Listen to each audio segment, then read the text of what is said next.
So John, you've been in office now for a few months. What has been the biggest surprise you've had since becoming an elected official? Coming to the realization of the fact that, and I remember that former council members I've worked with before that, before as a chief of staff, I could pop down to council and pop in and out of the council, but now that I actually have to be there. I have to be at those committee meetings and things. But the real big surprise is the sort of lack of attention that we're paying sometimes to policy issues, where things get introduced because of party politics and they get passed, waved through committee, come to full council, and they don't even, there's no policy discussion, there's no questions about how this is going to affect taxpayers, how it's going to affect business owners. They're passed without that, and that has been, that is, with this council, has been a big surprise. Lorraine, I'm guessing that you've been watching the votes that the council member has taken since getting sworn in. Are there any votes that you would have voted differently? There's so much that I would do differently from what is happening in our council office. And the biggest thing that I would point to is action versus inaction. We have seen a number of motions introduced, but many of them are simply grandstanding and things that are never going to pass and actually haven't even been heard in committee. I absolutely would be taking bold action on some of our important issues that we face, like transportation, like housing, like homelessness. We need real solutions, and I am the kind of person with my background as a scientist who is going to dig in and really look at the long-term needs of our community. There are so many things that politicians like to do that are just for show and are just getting those short-term wins to be able to point to something that they're excited about. I am interested in working together with you to figure out the real solutions to our long-term problems. There are systemic changes that we need in our housing policy. There are systemic changes that we need in terms of businesses. You all know how difficult it is to operate a small business in the city of Los Angeles, and we need to make it easier for businesses to operate. We need to encourage this economic engine of our small business community. And I'm looking forward to working with you on those kinds of real solutions that involve evidence-based policy making and data-driven solutions. Well, sounds like both of you are talking about lack of attention, but John, do you have anything you want to respond to? Well, I still haven't heard about, like, you talk about a housing, any sort of plan on my opponent. These are things where we've actually delved into the numbers about what the median income are, how to keep affordable housing so that it's not over 30% of someone's income. When I was talking earlier about linkage fee, what is it? Maybe Brad can help me out with this, but I'm just saying an average of $12 per square foot, somewhere around that area. So if the average unit is 800, 900 square feet, again, I said that's about $10,000 per square unit. For a 100-unit building, that's $1 million. If you set aside 20 units and lower the average price of rent these days, which is around $2,200, $2,300, to someone making $65,000, which is about $1,600 a month, that $1 million can go and incentives to carry that, those units, that missing piece for up to 7 years. Now, I think any developer would tell you that if they get that break in the beginning, if the math doesn't work out for 7 years, they're willing to go 10 years and keep this affordable housing and keep that, those portions affordable housing. We need to think of different ways, because right now we lay fees and taxes over and over and over. The city over and over says we need to build more, we need to build more, we need to build more. But yet, if you talk to anybody trying to build something, they will tell you that this city is the hardest place to build something at. And so those are things that we need to change. Good. Well, let's kind of move on to another subject. Lorraine, I'll put this out to you first. What will you do to create jobs and help businesses in the northwest San Fernando Valley? I'm so glad you asked that, because one of the things that I want to do is really revitalize our jobs and our economic system in our district. You know, our district is, in terms of the jobs that we provide, the average income in the jobs in CD12 is below average throughout the city, even though the people who live in the district are above average in terms of the wealth that they have. And so I want to make sure that we are providing those good jobs and high-paying jobs in our district locally. I want, for lots of different reasons, because I want to improve the economic outcome of our district, but also because I want to provide places where people can work and get high wages without having to travel long distances and commute all the way to downtown. We want some local high-paying jobs. So one of the things I want to do in order to bring high-paying jobs to CD12 is to take our city and make it a leader in the new clean energy economy of the future. This is where the economy of the future is going, and I want to bring those clean energy jobs to my district. Things like solar power, things like efficiency, things like modernizing our water capture, and the San Fernando Valley is a tremendous place to do better water capture. It's a much cheaper way to get our water, and we have this tremendous San Fernando Valley aquifer in our district. There are so many different kinds of options in terms of urban agriculture, in terms of all of these sustainability measures that we know that we need in terms of our future economy, and I'm looking forward to the economic progress that that will bring to our district. Great. John?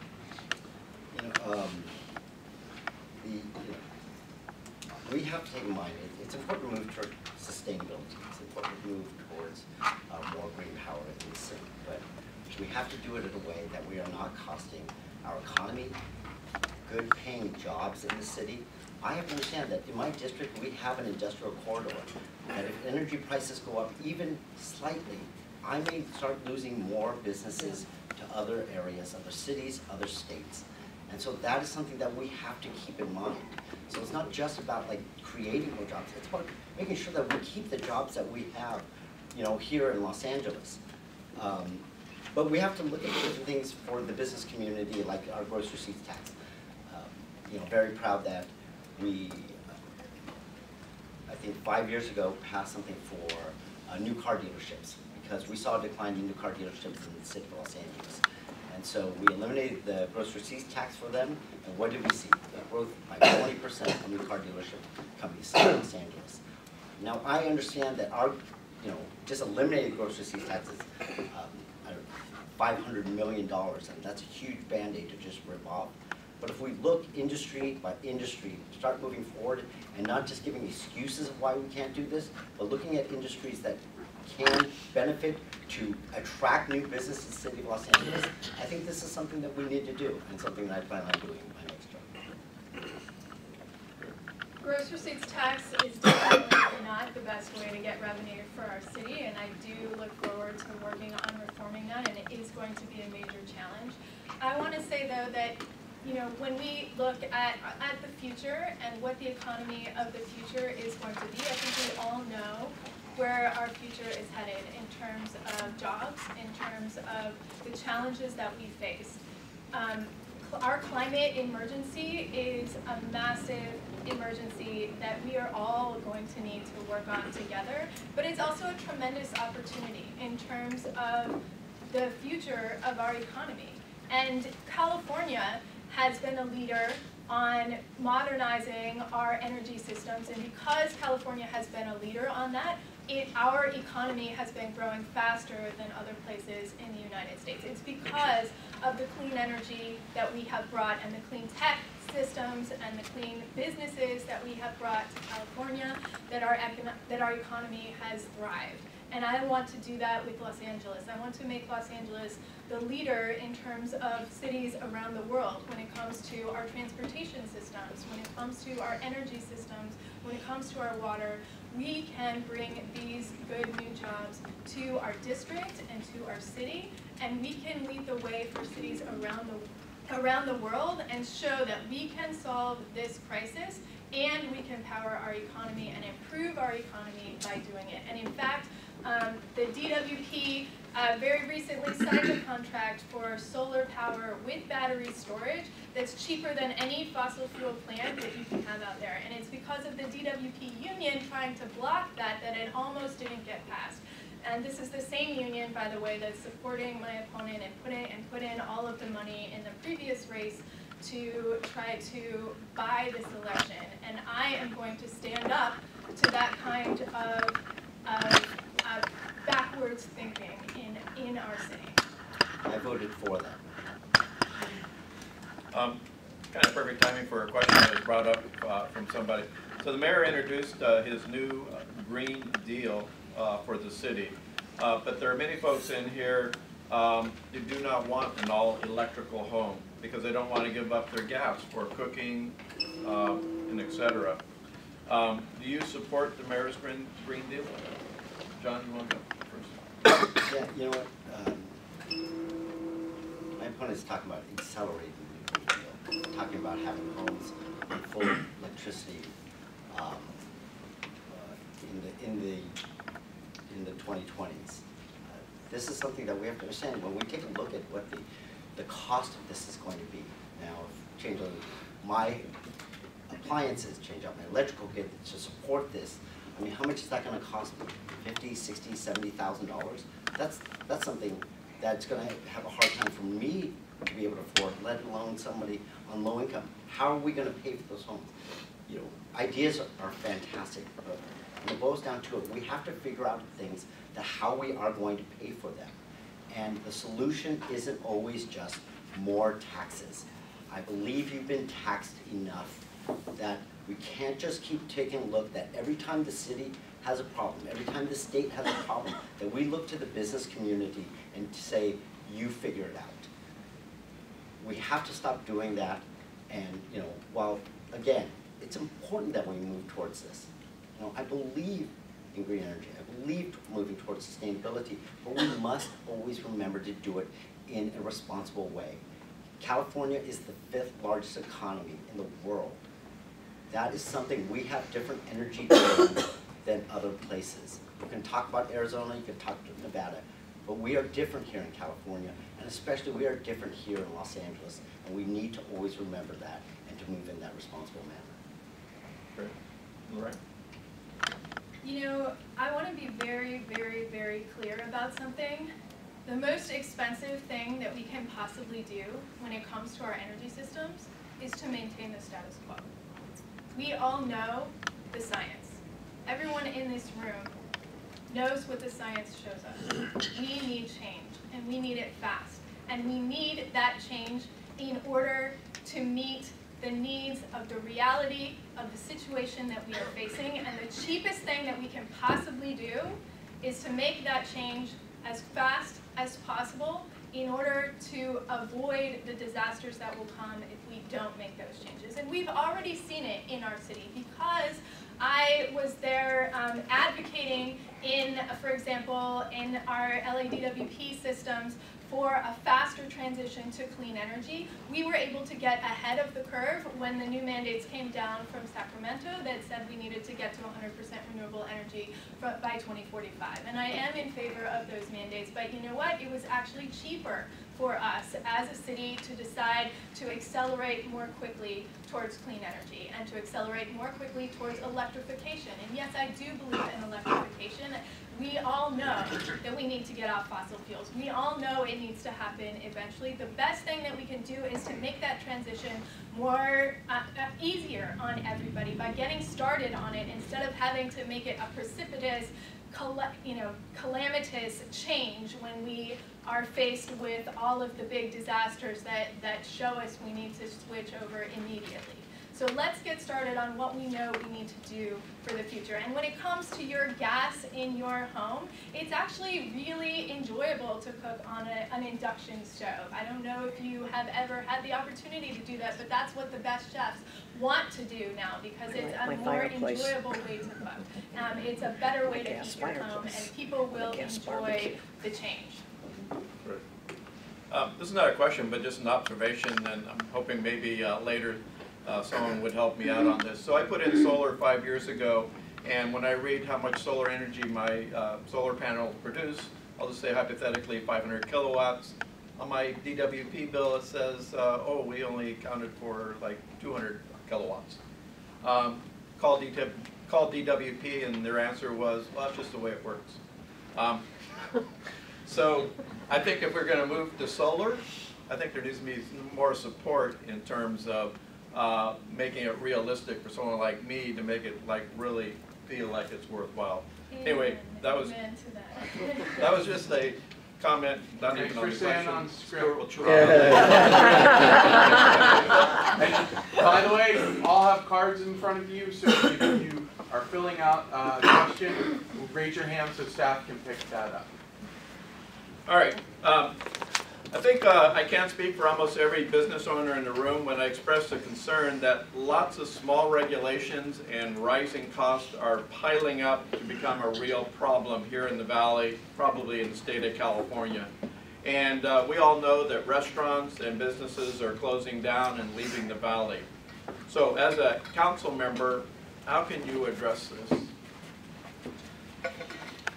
I'll go first.